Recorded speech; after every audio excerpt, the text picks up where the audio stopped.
ಪ್ರಗತಿ ಹೇಳೋದಾಗೆ ಒಂದು 6 ತಿಂಗಳು 3 ತಿಂಗಳು ಒಂದೊಂದು ಪ್ರೆಸ್ ಮೀಟ್ ನಡೀತಾ ಇತ್ತು.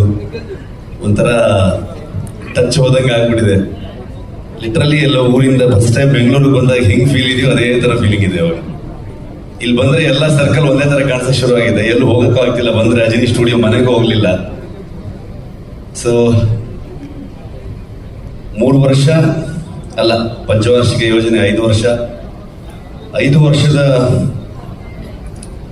ಜರ್ನಿಲಿ ಲಿಟ್ರಲಿ ಥ್ಯಾಂಕ್ಸ್ ಹೇಳಕ್ ಶುರು ಮಾಡಿದ್ರೆ ಅದಕ್ಕೆ ಕೆಲವಷ್ಟು ದಿನ ಬೇಕು ಅಂತ ಅನ್ಕೊಳ್ತೀನಿ ನಾನು. ಅಂತ ದೊಡ್ಡ ಜರ್ನಿ. ಮೋಸ್ಟ್ಲಿ ಈ ಸಿನಿಮಾ ಕಂಪ್ಲೀಟ್ ಮಾಡಕ್ ಆಗ್ತಿರ್ಲಿಲ್ಲ. ಅಷ್ಟೊಂದು ಅಡೆತಡೆಗಳು ನನಗೆ ತುಂಬಾ ಸ್ಟ್ರೆಂತ್ ಆಗಿ ನನ್ನನ್ನ ಹಿಂದೆ ಮೋಸ್ಟ್ಲಿ ಒಂದು ಎಕ್ಸಾಂಪಲ್ ಒಂದಷ್ಟು ಶೀಟ್ ಇರುತ್ತಲ್ಲ, ಎಕ್ಸ್ಟ್ರಾ ಶೀಟ್ಗಳಿರ್ತಲ್ಲ, ಆ ಶೀಟಲ್ಲೆಲ್ಲ ಬರ್ಕೊಂಡ್ರು ಸಾಲಲ್ಲ ಅನ್ಸುತ್ತೆ. ಅಷ್ಟು ಹರಕೆ ಹೊತ್ತಿರ್ಬೋದು ಮೋಸ್ಟ್ಲಿ ಪ್ರಗತಿ. ಅಷ್ಟು ನನಗೆ ಎವ್ರಿ ಡೇ ನಾನು ಶೂಟಿಂಗ್ ಹೊರಟ್ರೆ ಇಲ್ಲಿ ಕೂತ್ಕೊಂಡು ಪ್ರೇ ಮಾಡ್ತಾ ಇದ್ಲ ಅವಳು. ಸೊ ಸ್ಪಾಟ್ ಅಲ್ಲಿ ಇದ್ರು ಅದೇನೆ. ಕೆಲವು ಸಲ ಸಮ್ ರಿಸ್ಕಿ ಸೀಕ್ವೆನ್ಸ್ ಇದ್ರೆ ಅವಳಿಗೆ ಏನಾದ್ರು ಮಾಡಿ ಯಾಮಾರಿಸಿ ಬರಕ್ ಬಿಡ್ತಿರ್ಲಿಲ್ಲ. ಇಲ್ಲ ನೀ ಸ್ವಲ್ಪ ಲೇಟ್ ಆಗಿ ಬಾ ಹಂಗೆ ಹೆಂಗೆ ಅಂತ ಅನ್ಕೊಂಡು. ಬಿಕಾಸ್ ಅಲ್ಲಿ ನೋಡಿ ಇನ್ನಿಷ್ಟು ಟೆನ್ಷನ್ ಆಗ್ತಾಳೆ ಅಂತ ಎಷ್ಟೋ ದಿನಗಳು. ಸೊ ಈ ಬೆಂಗಳೂರಿಗೆ ಬಂದೆ ನಾನು ಈಗ ಒಂದು 15 ದಿವಸ ಈಚೆಗೆ ಬಂದಿದ್ದು. ಅಲ್ಲಿವರೆಗೆ ಬೇರೆ ಬೇರೆ ಕುಂದಾಪುರದಲ್ಲೇ ಪೋಸ್ಟ್ ಪ್ರೊಡಕ್ಷನ್ ಮಾಡ್ತಾ ಇದ್ವಿ.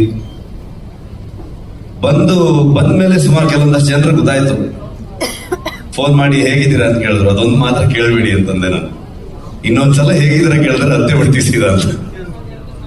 ಸೊ ಆ ತರದ ಒಂದು ಇಮೋಷನಲ್ ಜರ್ನಿನೂ ಕೂಡ ಹೌದು ನಮ್ಗೆ. ಎಲ್ಲರೂ ಹೇಳ್ತಾ ಇದ್ರು, ನಿಮ್ಮಿಂದ ಹೇಳಿದ್ದು ಇಲ್ಲಿ ಪ್ರತಿಯೊಬ್ಬರು ನನ್ನ ಹೆಸರನ್ನು ಹೇಳ್ತಾ ಇದ್ರು, ನನ್ನಿಂದ ಅಂತ ಹೇಳ್ತಾ ಇದ್ರು. ಖಂಡಿತವಾಗ್ಲೂ ಅಲ್ಲ. ಇದು ಇಡೀ ತಂಡ ನನಗೆ ಲಿಟ್ರಲಿ ಶೋಲ್ಡರ್ ಆಗಿ, ಪಿಲ್ಲರ್ಸ್ಗಳಾಗಿ.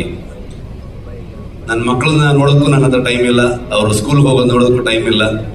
5 ವರ್ಷದಿಂದ ಸಿನಿಮಾ ಮಾಡ್ತಾನೆ ಇದ್ದೀನಿ. ಆ ಎಲ್ಲ ಜವಾಬ್ದಾರಿಯನ್ನ ಲಿಟ್ರಲಿ ನನ್ನ ಹಿಂದೆ ಒಂದು ಶಕ್ತಿಯಾಗಿ ಪ್ರಗತಿ ನೋಡ್ಕೊಂಡು ಹೋಗ್ತಾ ಇದ್ಲು. ಈ ಕಡೆ ಸ್ಪಾಟ್ಗೂ ಬರ್ತಾ ಇದ್ಲು, ಕೆಲಸನೂ ಮಾಡ್ತಾ ಇದ್ಲು. ನನ್ನ ರೈಟರ್ಸ್ಗಳು ಅವ್ರ ಫ್ಯಾಮಿಲಿ ಎಲ್ಲವನ್ನ ಬಿಟ್ಟು ಬಂದು ನನ್ನ ಜೊತೆಗೆ 5 ವರ್ಷದಿಂದ ಇರ್ತಾನೆ ಇದ್ದಾರೆ. ನನ್ನ DOP ಇವತ್ತು ಅವನು, ನಾನು ಇಲ್ಲಿದ್ದೀನಿ ಅಂತಂದ್ರೆ ಅದಕ್ಕೆ ರೀಸನ್ ಇವತ್ತು ಅವನು ಎಲ್ಲೋ ಕೆಲಸ ಮಾಡ್ತಾ ಇದ್ದಾನೆ. ಹಂಗಾಗಿ ಅವನ ಲಿಟ್ರಲಿ ನನ್ನ ಒಂದು ಶೋಲ್ಡರ್ ಅವನು. ಇವರೆಲ್ಲರೂ ಪಿಲ್ಲರ್ಸ್ಗಳೇ. ವಿನೀಶ್ ಬೆಂಗ್ಲಾನ್ ಅಂತ ಈ ಸಿನಿಮಾದ ಪ್ರೊಡಕ್ಷನ್ ಡಿಸೈನರು. ಇವತ್ತು ಧರಣಿ ಇದ್ದಾನೆ. ನಮ್ಮ ಇಡೀ ತಂಡ ತುಂಬಾ ದೊಡ್ಡ ತಂಡ ಅದು. ನನ್ನ ಡೈರೆಕ್ಷನ್ ಟೀಮು, ಆರ್ಟಿಸ್ಟ್ಗಳಾಗ್ಬೋದು, ಊರವರಿಂದ ಹಿಡ್ಕೊಂಡು ಮುದೂರ್ ಆಗ್ಬೋದು, ಕೆರಾಡಿ ಆಗ್ಬೋದು, ಕುಂದಾಪುರ ಆಗ್ಬೋದು, ಆ ಸುತ್ತಮುತ್ತ ಎಲ್ಲ ಪ್ರದೇಶ